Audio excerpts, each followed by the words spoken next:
ദിക്ർ ഏതെങ്കിലും ഒരു മനുഷ്യൻ പറഞ്ഞാൽ, പടച്ചവനെ ഈ ദിക്ർ പറയുന്ന മനുഷ്യനതാ മീസാനിലത് നന്മയുടെ കൂട്ടത്തിൽ അല്ലാഹു എഴുതപ്പെടുമെന്ന് നബി മുഹമ്മദ് മുസ്തഫ സല്ലല്ലാഹു അലൈഹി വസല്ലമ തങ്ങൾ പറയുമ്പോ, മീസാൻ എന്ന് പറയുന്ന ത്രാസില് ഭാരമുണ്ടാക്കുന്ന മൂന്നാമത്തെ കാര്യം എന്തെന്നറിയുമോ? നബി സല്ലല്ലാഹു റളിയല്ലാഹു തആല അൻഹു സമിഅത റസൂലുള്ളാഹി സ്വല്ലല്ലാഹു അലൈഹി വസല്ലം യഖൂൽ, അല്ലാഹുവിന്റെ പ്രവാചകൻ അവിടെന്ന് പറയുകയാ, മൂന്നാമത്തെ കാര്യം എന്തെന്നറിയുമോ? അല്ലാഹു സുബ്ഹാനഹു വ തആല ജീവിതത്തിൽ പ്രയാസങ്ങളും ദുഃഖങ്ങളും ദുരിതങ്ങളും വേദനകളും എല്ലാം ജീവിതത്തിൽ അല്ലാഹു ആരാണോ ക്ഷമിക്കുന്നത്, ആ ക്ഷമിക്കുന്നവൻ അല്ലാഹ് അത് മീസാൻ എന്ന് പറയുന്ന ത്രാസിൽ ഭാരമുള്ള നന്മയാണെന്ന് നബി മുഹമ്മദ് മുസ്തഫ സല്ലല്ലാഹു അലൈഹി വസല്ലമ തങ്ങൾ പറയുകയാ.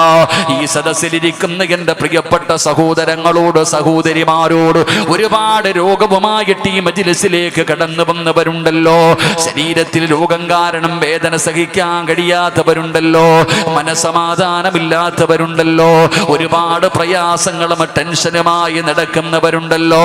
അല്ലാഹുവിന്റെ പ്രവാചകൻ അവിടെന്ന് പറഞ്ഞല്ലോ, നീ ക്ഷമിക്കേ. നീ ഏതെങ്കിലും ഒരു മനുഷ്യൻ അല്ലാഹുവിന്റെ പരീക്ഷണങ്ങളിൽ ക്ഷമിച്ചാ നീ അനുഭവിക്കുന്ന വേദന നിസാരമല്ല. അബൂ ഹുറൈറ റളിയല്ലാഹു തആല അൻഹു പറഞ്ഞല്ലോ, ഏതെങ്കിലും ഒരു മനുഷ്യനൊരു പനി വന്നാൽ, ഏതെങ്കിലും ഒരു മനുഷ്യന് ഒരു രാത്രി പനി വന്നാൽ, ആ പനി വന്നതിന്റെ പേരിൽ ആ മനുഷ്യന് ക്ഷമിച്ച അല്ലാഹു അവന്റെ പാപങ്ങൾ പുറത്തു കൊടുക്കുമെന്ന് നബി മുഹമ്മദ് മുസ്തഫ സല്ലല്ലാഹു അലൈഹി വസല്ലമ തങ്ങൾ അവിടെന്ന് പറയുകയാ. എന്റെ പ്രിയപ്പെട്ടവരെ, ക്ഷമിക്കാൻ പഠിക്ക്. ഈ പരിശുദ്ധമായ റമദാൻ മാസത്തില് രാവിലെ മുതൽ വൈകുന്നേരം വരെ പട്ടിണി കിടക്കാൻ നമ്മൾ പഠിച്ചവരല്ലേ.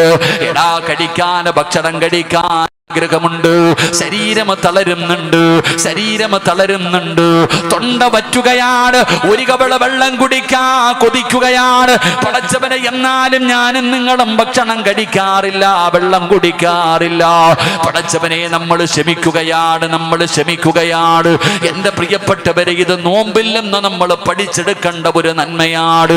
അതുകൊണ്ട് അല്ലാഹുവിന്റെ പ്രവാചകൻ അവിടെന്ന് പറയുകയാ, മീസാൻ എന്ന് പറയുന്ന ത്രാസിൽ നിനക്ക് നന്മയുടെ ഭാരം കൂടണോ? അല്ലാഹു തരുന്ന പരീക്ഷകൾ നീ ക്ഷമിക്കാൻ പഠിക്ക്. ക്ഷമയുള്ളവരാകണം സഹോദരാ.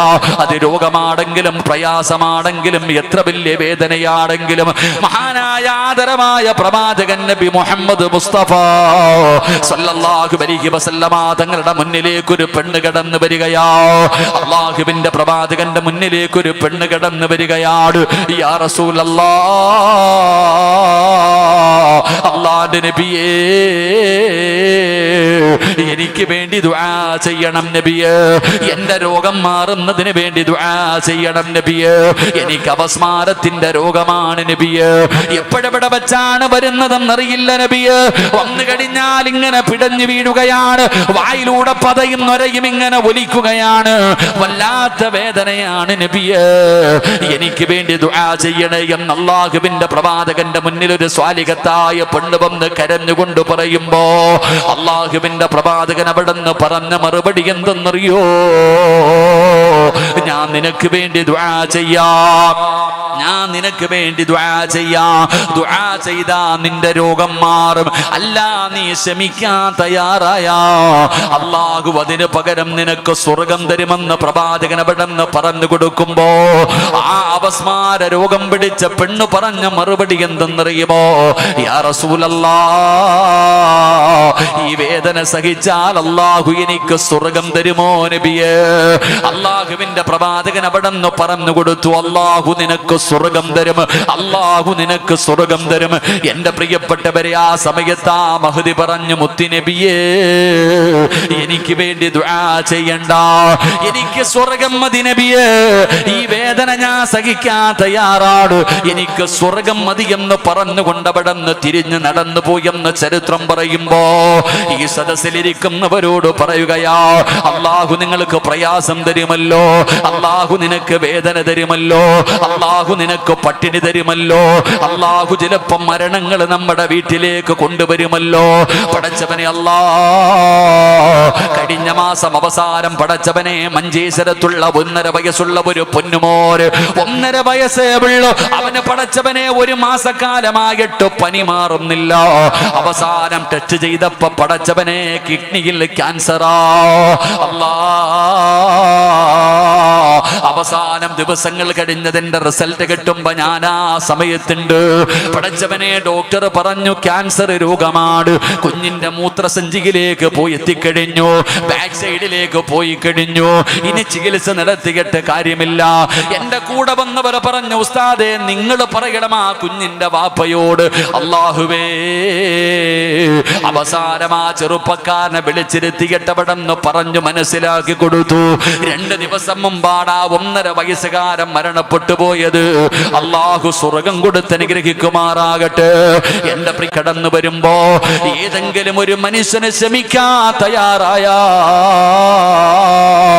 അതിന് പകരം അല്ലാഹു കൊടുക്കുന്ന പ്രതിഫലം എന്താ? മീസാൻ എന്ന് പറയുന്ന ത്രാസിൽ വല്ലാത്ത ഭാരമാണ്. ആ സമയത്ത് പറയുന്ന ഒരു വാക്കുണ്ടല്ലോ, അതുകൊണ്ടല്ലേ മഹാനായ നബി മുഹമ്മദ് മുസ്തഫ സല്ലല്ലാഹു അലൈഹി വസല്ലമ തങ്ങൾ പറയുന്നത്, നിങ്ങൾക്ക് അല്ലാഹുവിന്റെ പരീക്ഷണം കടന്നു വന്നാൽ നിങ്ങൾ സഹിക്കാൻ തയ്യാറാകണേ, നിങ്ങൾ ക്ഷമിക്കാൻ തയ്യാറാകണേ, നിങ്ങൾ അല്ലാഹുവിന് ശുക്ർ ചെയ്യണേ. ഈ മജ്ലിസിൽ റമദാനിൽ നോമ്പ് പിടിച്ചുകൊണ്ടിരിക്കുന്ന എന്റെ പ്രിയപ്പെട്ട സഹോദരങ്ങളെ സഹോദരിമാര്, പ്രയാസമില്ലാത്ത ആരുമില്ലടോ. ഈ വഅദ് പറയുന്ന ഞാൻ, ഈ സ്റ്റേജിലിരിക്കുന്ന ഉസ്താദന്മാര്, ഈ നിരന്നിരിക്കുന്ന ആണുങ്ങളും പെണ്ണുങ്ങളും, നിങ്ങളിൽ ആർക്കെങ്കിലും പറയാൻ കഴിയുമോ ജീവിതത്തിൽ എന്തെങ്കിലും ഒരു പ്രയാസമില്ലാത്ത ഒരു മനുഷ്യനുമില്ല? പടച്ചവനെ, 1 100 പ്രയാസങ്ങൾ നമ്മുടെ ജീവിതത്തിലുണ്ട്. നമ്മൾ പറയുന്നത് എന്തെന്നറിയുമോ? അല്ലാഹുവിന്റെ സഹായം നഷ്ടപ്പെടുത്തുന്ന വാക്കുകളാണ്. നന്ദിയില്ലാത്ത വാക്ക് പറയരുത്, നന്ദി കെട്ട വാക്ക് പറയരുത്. നമ്മുടെ ജീവിതത്തിലെ പ്രയാസങ്ങളും ദുഃഖങ്ങളും കടന്നു വരുമ്പോ നമ്മൾ പറയും, അല്ലാഹു എനിക്കിത് തന്നല്ലോ, ഞാൻ നിസ്കരിക്കുന്നവനായിരുന്നല്ലോ, ഞാൻ ഖുർആൻ ഓതുന്നവനായിരുന്നല്ലോ, ഞാൻ സദഖ കൊടുക്കുന്നവനായിരുന്നല്ലോ, ഞാൻ തഹജ്ജുദ് നിസ്കരിക്കുന്നവനായിരുന്നല്ലോ, ഞാൻ മജ്ലിസിൻ നൂർ പാരായണം ചെയ്യുന്നവനായിരുന്നല്ലോ, ഏത് ഇൽമിന്റെ മജ്ലിസിലും മുടങ്ങാതെ പോകുന്നവളായിരുന്നല്ലോ, എന്നിട്ടും എനിക്കിത് വന്നല്ലോ. ഒരിക്കലും പറയരുത് സഹോദരാ. പ്രത്യേകിച്ച് പെണ്ണുങ്ങളോട് പറയുകയാണ്, നിന്റെ നാവ് കൊണ്ട് നീ ഒരിക്കലും അങ്ങനെ പറയരുത്. പലരും പറയും, അല്ലാഹുവിന് എന്നെ വല്ലാത്ത വാസിയാ, എന്നോട് പടച്ചവന് വല്ലാത്ത ദേഷ്യമാ. എന്റെ സദസ്സിലിരിക്കുന്നവര് നിങ്ങളോട് പറയുന്നു, ഒരിക്കലും നിങ്ങളുടെ നാവ് കൊണ്ട് നിങ്ങൾ അങ്ങനെ പറയരുത്. കാരണം അല്ലാഹുവിന് നിന്നെ ഇഷ്ടമില്ലാത്തത് കൊണ്ടല്ല അല്ലാഹു നിനക്ക് വേദന തരുന്നത്, നിനക്ക് ക്യാൻസർ തരുന്നത്, നിനക്ക് മാരക രോഗം തരുന്നത്, അല്ലാഹു നിനക്ക് മക്കളെ തരാത്തത്, അല്ലാഹു നിനക്ക് കടം തന്നത്, അല്ലാഹു നിനക്ക് വീട് തരാത്തത്, നല്ല ഒരു സമാധാനമുള്ള ജീവിതം തരാത്തത് അല്ലാഹുവിന് നിന്നെ വെറുപ്പുള്ളത് കൊണ്ടല്ല. അല്ലാഹുവിന്റെ റസൂല് പറയുകയാ, അല്ലാഹു നിന്റെ ഈമാൻ അളക്കുന്നതാണെന്ന് നബി മുഹമ്മദ് മുസ്തഫ സല്ലല്ലാഹു അലൈഹി വസല്ലമ തങ്ങൾ പറയുകയാ, അല്ലാഹു നിങ്ങളുടെ ഈമാൻ അളക്കുന്നതാ, അല്ലാഹു നിങ്ങളുടെ ഈമാൻ ടെസ്റ്റ് ചെയ്യുന്നതാ. എന്റെ പ്രിയപ്പെട്ടവരെ, അല്ലാഹുവിന് ഇഷ്ടമുള്ളവർക്ക് അല്ലാഹു വല്ലാത്ത പരീക്ഷണം കൊടുക്കുമല്ലോ. അല്ലാഹു വല്ലാത്ത പരീക്ഷണം കൊടുക്കുന്നത് സ്നേഹം കൂടിയത് കൊണ്ടാണ് മനുഷ്യ, അല്ലാതെ വെറുപ്പുള്ളത് കൊണ്ടല്ല.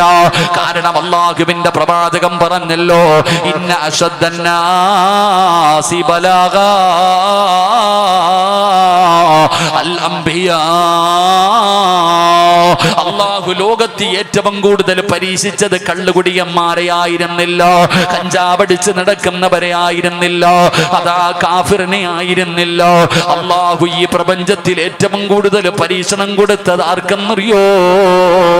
അല്ലാഹുവേ, ലോകത്ത് കടന്നു വന്ന 1,24,000 പരം വരുന്ന പ്രവാചകന്മാർക്കാ അല്ലാഹു ഏറ്റവും കൂടുതൽ ഈ ലോകത്ത് പരീക്ഷണം കൊടുത്തത് അല്ലാഹുവിന്റെ പ്രവാചകന്മാർക്കായിരുന്നു, അല്ലാതെ മറ്റുള്ളവർക്കായിരുന്നില്ല.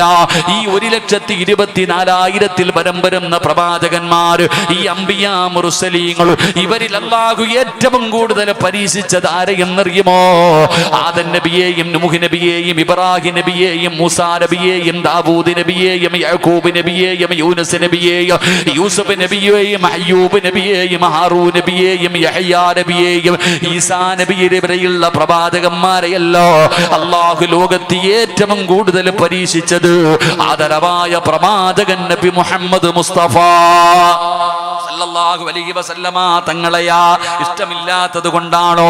ജനിക്കുന്നതിന് മുമ്പേ വാപ്പ പോയല്ലോ, കണ്ടു കൊതി തീരുന്നതിന് മുമ്പേ ഉമ്മ പോയല്ലോ, പിന്നെ താങ്ങും തണലുമായി നിന്നവർ പോയല്ലോ, പടച്ചവരെ സ്വന്തം മക്കള് മരിച്ചല്ലോ. അല്ലാഹുവിന്റെ പ്രവാചകന്റെ പൊന്നാര മക്കളെ കബറടക്കിയ വാപ്പയല്ലേ? ഒന്നല്ല രണ്ടല്ല മൂന്നല്ല നാലല്ല, എത്ര മക്കളുടെ മയ്യത്ത് ജീവിച്ചിരുന്നപ്പോ കണ്ട പ്രവാചകരാ. പടച്ചവനെ പട്ടിണിയായിരുന്നില്ലേ? വിശപ്പ് സഹിക്കാൻ കഴിയാതെ ഇല പറിച്ച് കഴിച്ചില്ലേ? ക്രൂരമായ പീഡനങ്ങൾ ഏറ്റുവാങ്ങേണ്ടി വന്നില്ലേ? അല്ലാഹുവിന്റെ റസൂല് വേദനിച്ചതുപോലെ ലോകത്തൊരാളും വേദനിച്ചില്ലല്ലോ. പിന്നെ എന്തുകൊണ്ടാണ് അല്ലാഹു വേദനിപ്പിച്ചത്? അല്ലാഹുവിന് സ്നേഹം കൂടിയത് കൊണ്ടാ. അതുകൊണ്ട് ഈ സദസ്സിലിരിക്കുന്നവരോട് പറയുന്നു, ഒരിക്കലും നിങ്ങളുടെ നാവ് കൊണ്ട് കുറ്റം പറയരുത്, കുറ്റം പറയരുത്. നിങ്ങൾ പറയണം അൽഹംദുലില്ലാഹ്. ഏതു പ്രയാസം വന്നാലും അൽഹംദുലില്ലാ പറഞ്ഞോ. അങ്ങനെ പറയാൻ എല്ലാവർക്കും കഴിയണമെന്നില്ല, എല്ലാവർക്കും അങ്ങനെ കഴിയണമെന്നില്ല. മാരക രോഗം വരുമ്പോ, സമ്പത്ത് നഷ്ടപ്പെടുമ്പോ, കച്ചവടം നഷ്ടത്തിലാകുമ്പോ, മക്കള് മരണപ്പെട്ടു പോകുമ്പോ, മാരകമായ രോഗങ്ങൾ കടന്നു വരുമ്പോ, ജീവിതത്തിൽ പ്രയാസം വരുമ്പോ അൽഹംദുലില്ലാ എന്ന് പറയാൻ എല്ലാവർക്കും കഴിയണമെന്നില്ല. അല്ലാഹു ഇഷ്ടപ്പെട്ടവർക്ക് മാത്രമേ അത് പറയാൻ കഴിയൂ. അത് പറയുന്നവർക്ക് അല്ലാഹു തരുന്ന പ്രതിഫലം എന്തെന്നറിയോ? അല്ലാഹു ഒരു പരീക്ഷണം കൊടുത്തിട്ട് മലക്കുകളോട് ചോദിക്കുന്നു, മലക്കുകളെ, എന്റെ അടിമ എന്താണ് പറഞ്ഞത്? എന്റെ അടിമ എന്താണ് പറഞ്ഞത്? അവന്റെ മകൻ മരിച്ചപ്പോൾ അവൻ എന്താണ് പറഞ്ഞത്? അവന്റെ സമ്പത്ത് നഷ്ടപ്പെട്ടപ്പോൾ അവൻ എന്താണ് പറഞ്ഞത്? അവന്റെ ജോലി നഷ്ടപ്പെട്ടപ്പോൾ അവൻ എന്താണ് പറഞ്ഞത്? അൽഹംദുലില്ലാ. ആ മനുഷ്യൻ അൽഹംദുലില്ലാ എന്ന് പറഞ്ഞു റബ്ബേ. ആ സമയത്ത് അല്ലാഹു മലക്കുകളോട് പറയുകയാ, സ്വർഗ്ഗത്തിലൊരു വീട് പണിയ്, സ്വർഗ്ഗത്തിലൊരു വീട് പണിയ്, ബൈത്തുൽ ഹംദ് എന്ന് പേരിട്. ഇത് ആ മനുഷ്യനുള്ളതാണെന്ന് അല്ലാഹു പറയുമെന്ന് നബി മുഹമ്മദ് മുസ്തഫ സല്ലല്ലാഹു അലൈഹി വസല്ലമ തങ്ങൾ പറയുന്നു, ജീവിതത്തിൽ പരീക്ഷണം വരുമ്പോ അള്ളാഹുവിന്റെ തീരുമാനമാണെന്ന് പറഞ്ഞ് ക്ഷമിച്ചാൽ അത് മീസാനിൽ നിനക്ക് പ്രയോജനം ചെയ്യുമെന്ന് നബി മുഹമ്മദ് മുസ്തഫ. ഉറക്കെ പറഞ്ഞ നബി മുഹമ്മദ് മുസ്തഫ. നമ്മൾ എന്താ പറയുക? നമ്മൾ 4 പേരോടെങ്കിലും പറഞ്ഞുകൊണ്ട് നടക്കും, ബുദ്ധിമുട്ടാ, പ്രയാസമാ, എന്നാൽ ഇങ്ങനെ വന്നല്ലോ അങ്ങനെ വന്നല്ലോ. ഒരിക്കലും പറയരുത്. എടോ, നീ പറഞ്ഞാലും പറഞ്ഞില്ലെങ്കിലും വന്നത് അതുപോലെ തന്നെ നിൽക്കും. നിന്റെ പ്രയാസം മാറുകയില്ല. അതുകൊണ്ട് നിനക്ക് പ്രയോജനമുണ്ടാകണം. അള്ളാഹു നമുക്ക് നന്മ നൽകി അനുഗ്രഹിക്കുമാറാകട്ടെ. എടോ, എത്ര വലിയ പ്രയാസമുണ്ടായാലും, ഇപ്പൊ SLC പരീക്ഷ എഴുതുന്നു, റിസൾട്ട് വന്നു, തോറ്റു, എന്തു പറയണം? എടാ, SLC പരീക്ഷ എഴുതി, റിസൾട്ട് വന്നു, തോറ്റുപോയി, എന്തു പറയണം? എന്താ വെടികൊണ്ടതുപോലെ ഇരിക്കണേ? എന്തു പറയണം? നരമ്പ് മുറിക്കണോ അൽഹംദുലില്ലാ പറയണോ? നരമ്പ് മുറിക്കണോ അൽഹംദുലില്ലാ പറയണോ? പെണ്ണുമ്പിള്ള ഒരുത്തന്റെ കൂടെ ഒളിച്ചോടിപ്പോയി, എന്ത് പറയണം? അതിനെല്ലാവരും അൽഹംദുലില്ലാ പറയും. കാരണം ഓള് പോയി കിട്ടിയല്ലോ. അത് തന്നെ. ഇടത്തൊരു ചെറുപ്പക്കാരൻ പറഞ്ഞു, എല്ലാവരും പെണ്ണുമ്പിള്ള പോകുന്നു, എൻ്റെ പെണ്ണുമ്പിള്ള എന്താ പോകാത്തേന്ന്. അങ്ങനെ ചിന്തിക്കുന്നവരുണ്ട്. എടോ, നമുക്ക് നമ്മുടെ ജോലി നഷ്ടപ്പെട്ടു പോയി, എന്തു പറയണം? അൽഹംദുലില്ലാ പറ. അല്ലാഹ് ചോദിക്കും മലക്കുകളോട്, അവൻ എന്താ പറഞ്ഞെന്ന്. അവൻ എന്താ പറഞ്ഞത് എന്ന് അള്ളാഹു മലക്കുകളോട്. അപ്പം മലക്കുകൾ തന്നെ അത്ഭുതത്തോടെ പറയുക, അല്ലാഹ് അവന്റെ മോന്റെ റൂഹ് പിടിച്ചപ്പോൾ അവ അൽഹംദുലില്ലാ പറഞ്ഞല്ല, ഒരു വീട് പണി സ്വർഗത്തി. എന്നിട്ട് അതിന് ബൈത്തുൽ ഹംദ് എന്ന് പേരിട് അവന് വേണ്ടി. അള്ളാഹു നമുക്ക് ഈമാൻ നൽകുമാറാകട്ടെ. പക്ഷെ എല്ലാവർക്കും പറയാൻ പറ്റുമോ? എല്ലാവർക്കും പറയാൻ പറ്റുമോ? പറ്റൂല. ഒരു അൽഹംദുലില്ലാ പറഞ്ഞേ, അതിനും ആലോചിക്കുക. ഒരു അൽഹംദുലില്ലാ പറ. അങ്ങനെ പറയാനൊരു മനസ്സുണ്ടാകണമെങ്കിൽ ഒരു ഹദീസ് നോർത്താൽ മതി. എടാ, ജീവിതത്തിൽ ഏത് പ്രയാസം വരുമ്പോഴും വന്നത് വരിക തന്നെ ചെയ്യത്തില്ലേ? വരാനുള്ളത് വഴി തങ്ങോ? വരാനുള്ളത് വഴി തങ്ങോ? പറ മനുഷ്യന്മാരെ, തങ്ങോ? അത് വണ്ടി വിളിച്ചാണെങ്കിലും വരും. ഫുട്ബോൾ കളി കണ്ടുകൊണ്ടിരുന്നപ്പോൾ ഒറ്റ നിമിഷം കൊണ്ടല്ലേ എല്ലാം ഇടിഞ്ഞ് താഴെ വീണത്, അല്ലേ?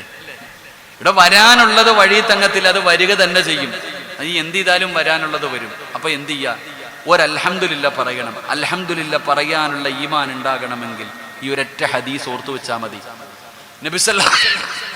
നബി സല്ലല്ലാഹു അലൈഹി വസല്ലമ തങ്ങൾ പറഞ്ഞു, നിങ്ങൾക്ക് ആർക്കെങ്കിലും എന്തെങ്കിലും പ്രയാസമോ രോഗമോ ദുഃഖമോ വിഷമമോ നിങ്ങൾക്കുണ്ടെങ്കിൽ നിങ്ങൾ മനസ്സിലാക്കുക, നിങ്ങൾക്ക് എന്തോ നല്ലത് വരാൻ പോകുന്നു. ഇവിടെ നിങ്ങൾ ആരെങ്കിലും എന്തെങ്കിലും ഒരു പ്രയാസം അനുഭവിക്കുന്നവരുണ്ടെങ്കിൽ നിങ്ങൾ മനസ്സിലാക്കേണ്ടത് എന്തോ നല്ലത് വരാൻ പോകുന്നു. ഒരു ദുഃഖത്തിൻ്റെ പുറകിൽ ഒരു സന്തോഷമുണ്ട്, ഒരു കയറ്റം കഴിഞ്ഞാൽ ഒരിറക്കമുണ്ട്. അപ്പം നിങ്ങൾക്ക് എന്തോ നല്ലത് വരാൻ പോകുന്നു. ആ നല്ലത് വരാൻ പോകുന്നതിൻ്റെ അടയാളമാണ് ഈ പ്രയാസം. അപ്പം നമുക്കെന്ത്? അൽഹംദുലില്ല, എന്തോ നല്ലത് വരാൻ പോകുന്നുണ്ട്. അൽഹംദുലില്ല പറ. അള്ളാഹു നമുക്ക് ഭാഗ്യം നൽകുമാറാകട്ടെ. അൽഹംദുലില്ല പറയണം. എല്ലാവർക്കും പറയാൻ പറ്റുന്ന ഒരു വാചകമല്ല അൽഹംദുലില്ല. പ്രയാസത്തിന്റെ സമയത്തൊരു അൽഹംദുലില്ല പറഞ്ഞാൽ ആ അൽഹംദുലില്ല പറയുന്നതിലൂടെ അള്ള കൊടുക്കുന്ന പ്രതിഫലം കേൾക്കണം. ഇപ്പൊ ഇത്ര ഹാഫിദീങ്ങൾ ഒരുപാട് പേരുണ്ട്. ഇവരൊക്കെ ഹാഫിദീങ്ങളാ? ഹാഫിദീങ്ങളൊന്ന് കൈവക്കണം. അള്ളാഹു വേണ്ട മക്കളെ. അൽഹംദുലില്ല ഉണ്ടാ നിരന്നിരിക്കുന്നത് കണ്ടോ ഹാഫിദീങ്ങൾ. അള്ളാഹു ഈ മക്കൾക്ക് നല്ല ഓർമ്മശക്തി അള്ളാഹു കൊടുത്ത് അനുഗ്രഹിക്കുമാറാകട്ടെ. നമുക്കാണെങ്കിൽ എന്തോ ഓർമ്മയിപ്പ അല്ലേ? നമുക്കെന്തോ ഓർമ്മയില്ല. നമ്മൾ ആരാന്ന് പഠിക്ക്. എൻ്റെ പ്രിയപ്പെട്ട സഹോദരങ്ങളെ, അള്ളാഹു നമ്മുടെ മക്കളെ ഇങ്ങനെ ആക്കി തരുമാറാകട്ടെ. ആമീൻ പറ. അള്ളാഹു നമ്മുടെ മക്കളെ ഇങ്ങനെ ആക്കി തരുമാറാകട്ടെ. വാപ്പമാരെ തല്ലുന്നത് മക്കള് തന്നെയാണ്. അതുകൊണ്ട് ആമീൻ പറയാൻ പറഞ്ഞു. വാപ്പമാരെ തല്ലുന്ന കാലത്താ. ഇവിടെ തിരുവനന്തപുരത്താണ് ഒരു മോൻ അച്ഛനെയും അമ്മയെയും വെട്ടിക്കൊന്നത്. ഒന്ന് ആലോചിച്ച് നോക്കിയേ.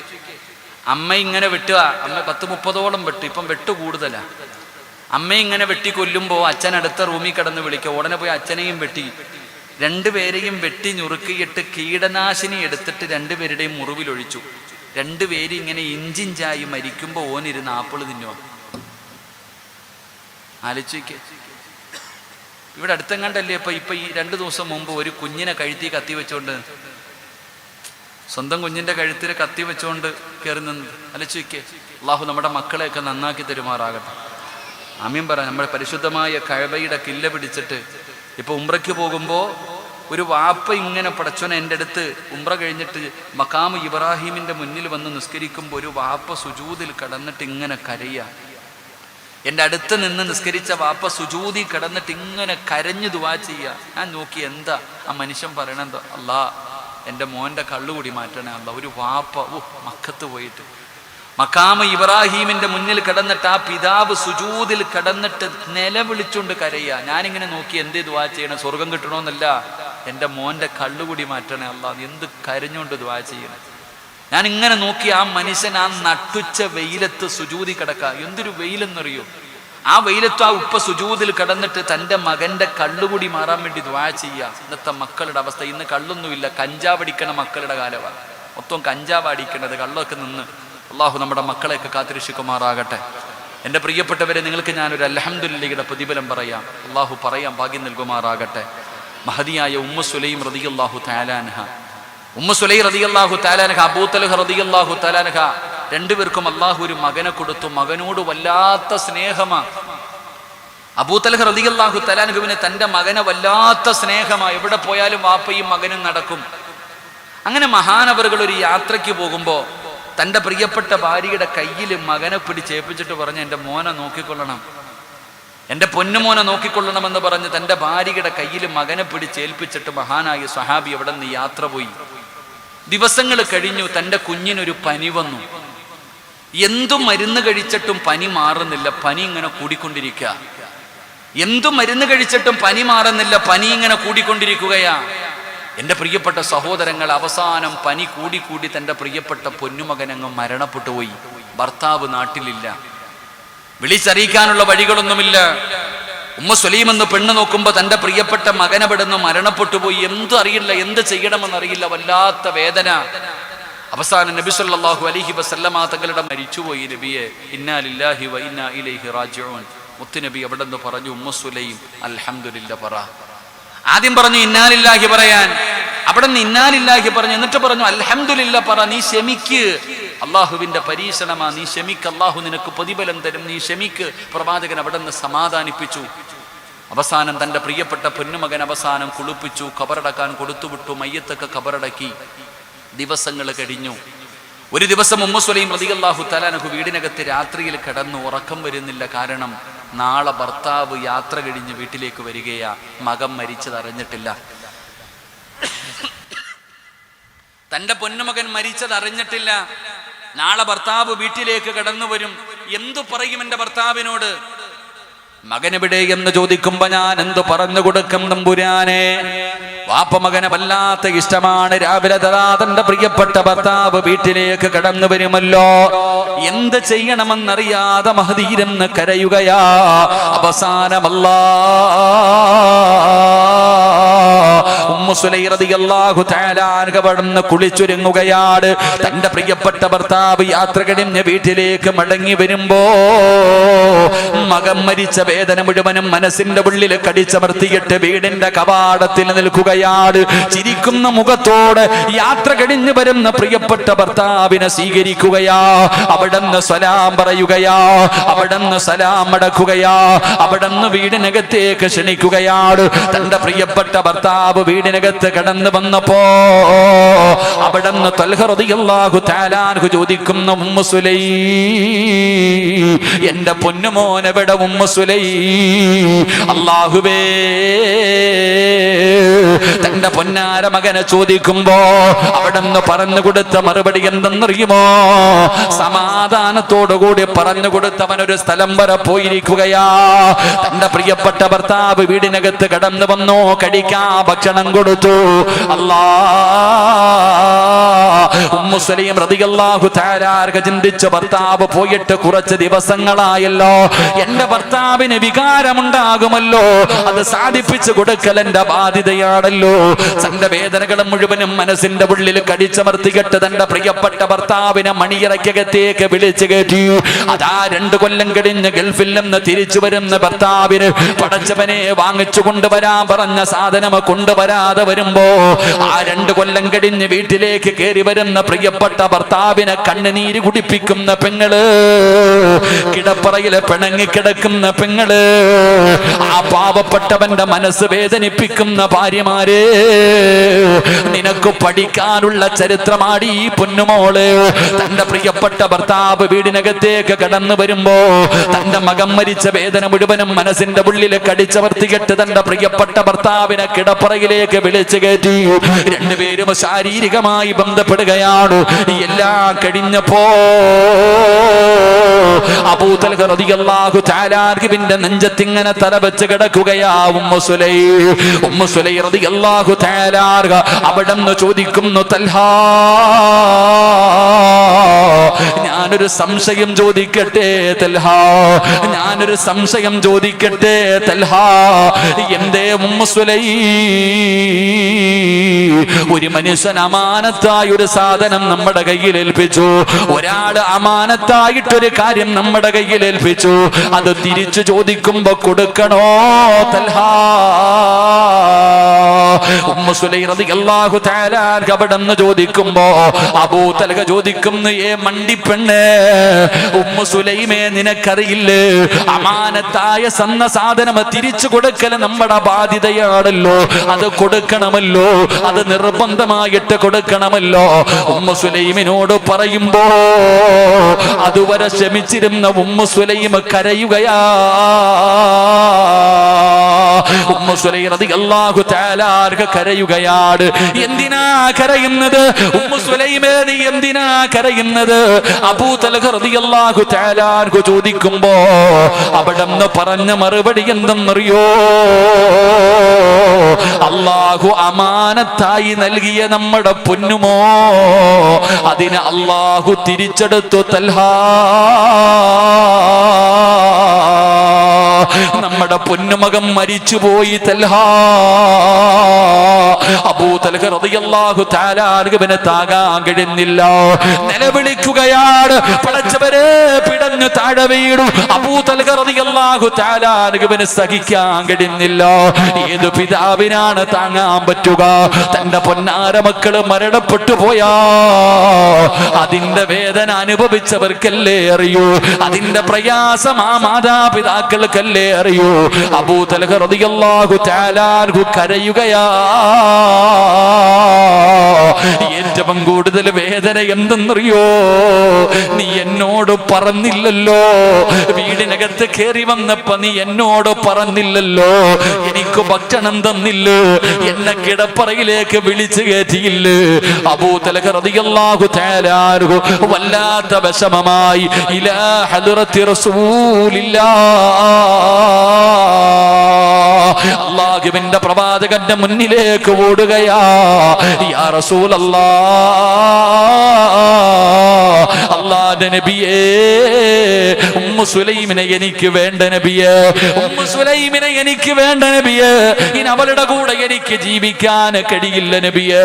അല്ലാഹുവിന്റെ റസൂല് ചോദിക്കുന്നു, എന്തുകൊണ്ടാണ് അബൂ തൽഹ? എന്റെ പൊന്നുമകൻ മരിച്ചത് അവൾ എന്നോട് പറഞ്ഞില്ല നബിയേ, അവൾ എന്നെ കിടപ്പറയിലേക്ക് വിളിച്ചു കയറ്റി നബിയേ. അല്ലാഹുവിന്റെ പ്രവാചകനോട് അബൂ തൽഹ റളിയല്ലാഹു തആല അൻഹു ചോദിക്കുമ്പോ അല്ലാഹുവിന്റെ പ്രവാചകൻ തിരിച്ചു ചോദിച്ച ചോദ്യം എന്തെന്നറിയോ? തൽഹ, അല്ലാഹു ഇതുപോലെ ഒരു പെണ്ണിനെ നിനക്ക് നൽകിയില്ലേ തൽഹ? ഏത് ഉമ്മയ്ക്കാ തൽഹ 9.5 മാസക്കാലം ഗർഭം ചുമന്ന് മരണവേദനയുടെ വേദനയും നൊന്ത് പ്രസവിച്ച പ്രിയപ്പെട്ട ഉമ്മ? ഏത് പെണ്ണാണ് തന്റെ പൊന്നുമകൻ മരിച്ചാ താങ്ങാൻ കഴിയുന്നത്? ആ വേദന മുഴുവനും മനസ്സിന്റെ ഉള്ളിൽ കടിച്ചമർത്തിയിട്ട് യാത്ര കഴിഞ്ഞ് വീട്ടിലേക്ക് കയറി വന്ന് നിന്നോടത് പറഞ്ഞിട്ട് അവള് വേദനിപ്പിച്ചില്ലല്ലോ, അവള് നിനക്ക് ഭക്ഷണം തന്നില്ല, നിന്നെ ചിരിക്കുന്ന മുഖത്തോടെ സ്വീകരിച്ചില്ല, നിന്റെ ആവശ്യങ്ങൾ മുഴുവനും സാധിച്ചു തന്നില്ല, അല്ലാഹു നിനക്ക് ഇതുപോലെ ഒരു നല്ല പെണ്ണിനെ ഭാര്യയായിട്ട് തന്നില്ല. അബൂ തൽഹ, നീ ക്ഷമിക്കൂ. ഇന്നാ ലില്ലാഹി പറ. അല്ലാഹുവിന്റെ റസൂൽ പറഞ്ഞു, തൽഹ അൽഹംദുലില്ലാ പറ തൽഹ.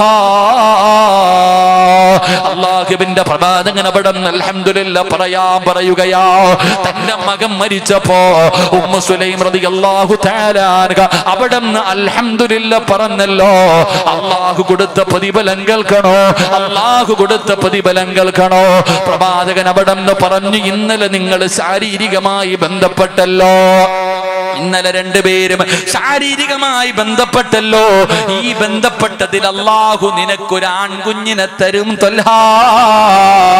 അല്ലാഹു ബർക്കത്ത് ചെയ്യുമെന്ന് നബി മുഹമ്മദ് മുസ്തഫ സല്ലല്ലാഹു അലൈഹി വസല്ലമ തങ്ങൾ അവിടെ ദുആ ചെയ്ത് പറഞ്ഞു വിടുകയാ.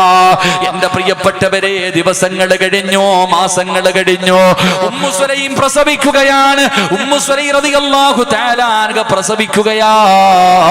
പ്രസവിച്ച് കഴിഞ്ഞപ്പോ അവിടെ നിന്ന് വിളിച്ചു പറഞ്ഞു അബൂ തൽഹ റളിയല്ലാഹു തആല അൻഹുവിനോട് അല്ലാഹു ഒരു ആൺകുഞ്ഞിനെ തന്നെന്ന് വിളിച്ചു പറയുമ്പോ അബൂ തൽഹ റളിയല്ലാഹു തആല അൻഹു വിളിക്കുന്നു, ഉമ്മു സുലൈം, എന്റെ കുഞ്ഞിന് പാല് കൊടുക്കല്ലേ, എന്റെ പൊന്നുമോന് പാല് കൊടുക്കല്ലേ.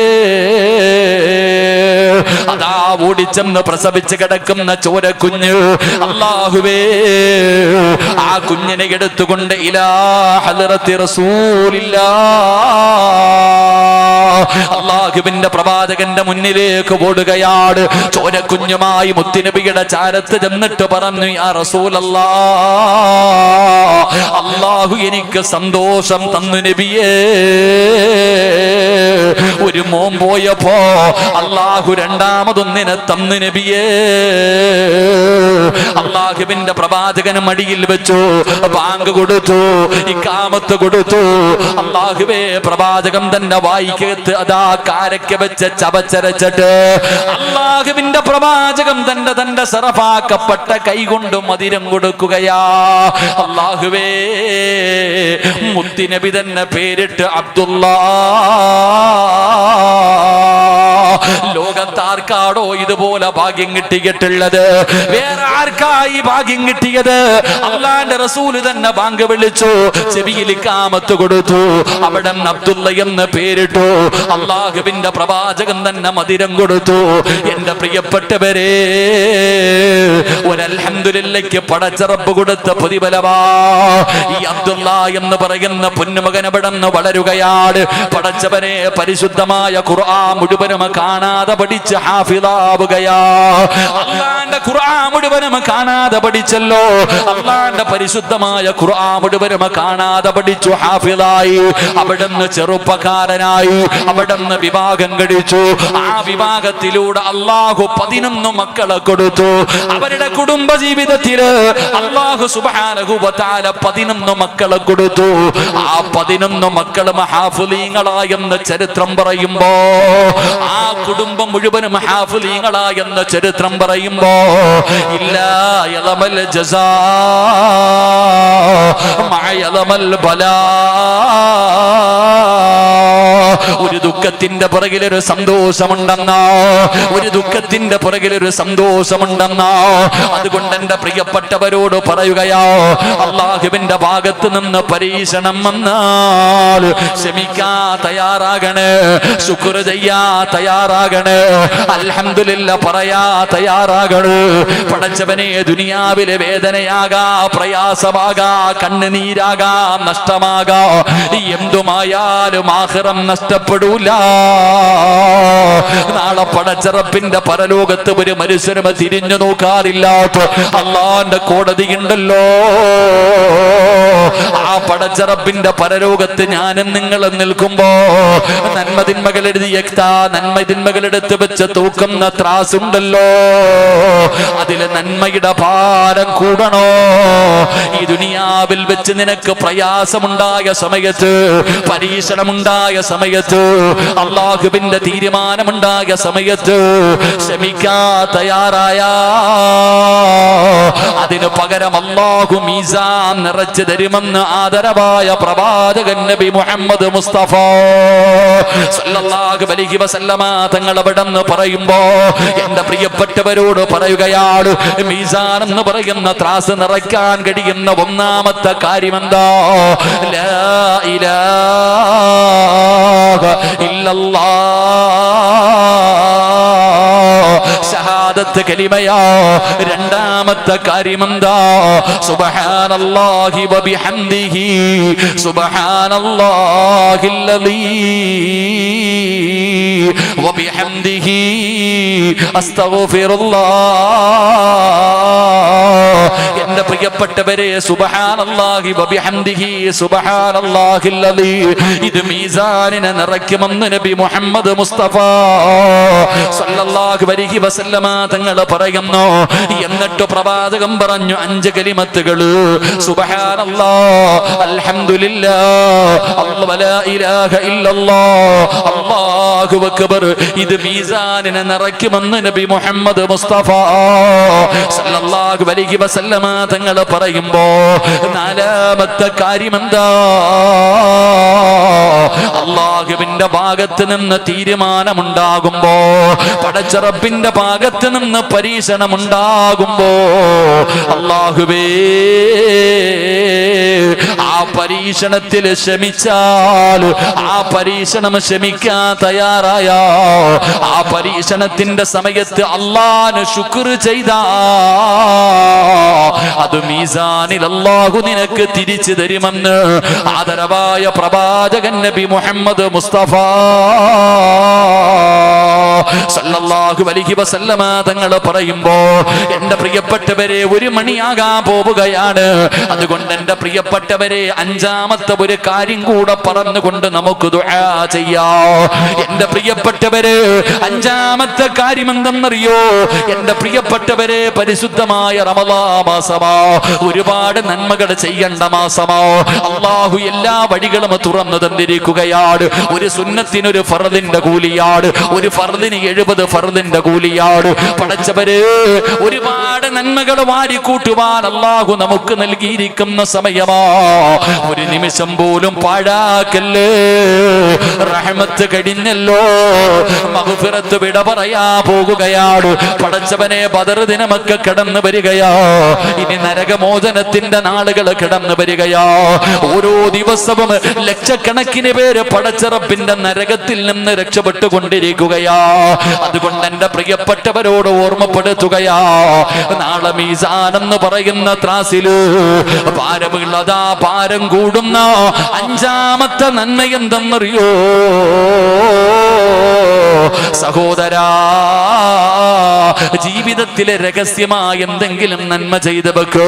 ജീവിതത്തിൽ നിനക്കും അല്ലാഹുവിനും മാത്രം അറിയുന്ന എന്തെങ്കിലും ഒരു രഹസ്യം നിന്റെ ജീവിതത്തിൽ ഉണ്ടാകട്ടെ. എന്തെങ്കിലും ഒരു നന്മ നിന്റെ ജീവിതത്തിൽ ചെയ്തു വെക്ക് സഹോദരാ. അല്ലാഹുവേ, അത് എന്തുമാകട്ടെ, അത് നിസ്കാരമാകട്ടെ, ഖുർആൻ പാരായണമാകട്ടെ, സദഖകളാകട്ടെ, അല്ലെങ്കിൽ എന്തെങ്കിലും അദ്കാറുകളാകട്ടെ, അല്ലെങ്കിൽ എന്തെങ്കിലും ഒരു നല്ല കാര്യമാകട്ടെ, എന്തെങ്കിലും പരസ്യമായി ചെയ്യുന്നതിൽ കാര്യമില്ല സഹോദരാ. രഹസ്യമായിട്ടൊരു നന്മ നമുക്ക് ചെയ്തു വെക്കാൻ കഴിയണം. അൽഹംദുലില്ലാഹ്, എന്തെങ്കിലും ഒരു രഹസ്യമായ നന്മ നമുക്ക് ചെയ്യാൻ കഴിഞ്ഞാൽ പടച്ചവരെ രക്ഷപ്പെടുമല്ലോ. നാളെ പടച്ച റബ്ബിന്റെ പരലോകത്ത് ആരുമാരുമില്ലാത്ത റബ്ബിന്റെ കോടതിയില് നമുക്ക് രക്ഷപ്പെടാൻ എന്തെങ്കിലും ഒരു നന്മ നമുക്ക് ചെയ്തു വെക്കണ്ടേ. എന്റെ പ്രിയപ്പെട്ട മുസ്ലിമേ,